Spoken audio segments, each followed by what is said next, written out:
అనంతపురం జిల్లా రాయదుర్గం మున్సిపల్ సమావేశం రసాభాసాగా జరిగింది.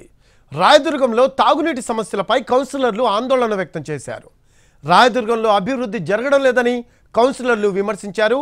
దీంతో కౌన్సిలర్లపై మున్సిపల్ చైర్పర్సన్ శిల్ప ఫైర్ అయ్యారు. వైసీపీలో 2 వర్గాలు ఉన్నాయని, అలా అయితే మున్సిపాలిటీలో అభివృద్ధి పనులు ఎలా జరుగుతాయని ప్రశ్నించారు ఆమె.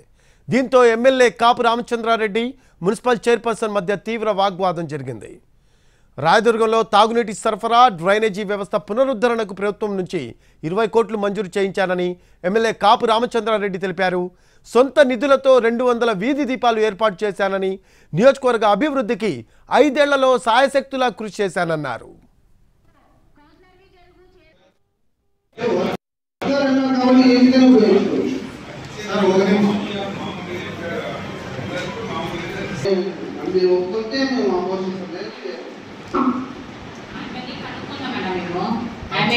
మా ఇంట్లో చేసేవాళ్ళు ఒక కౌన్సిల్ అంటే, ఒక చైర్మన్ అంటే, మున్సిపాలిటీ అంటే ఒక వర్గం ఉండాలి. 2 వర్గాలు చేస్తే ఎవరు ఏ పనులు జరుగువో, కౌన్సిలర్వి జరుగు, చైర్మన్వి జరుగు, ఎవరివి జరుగువో.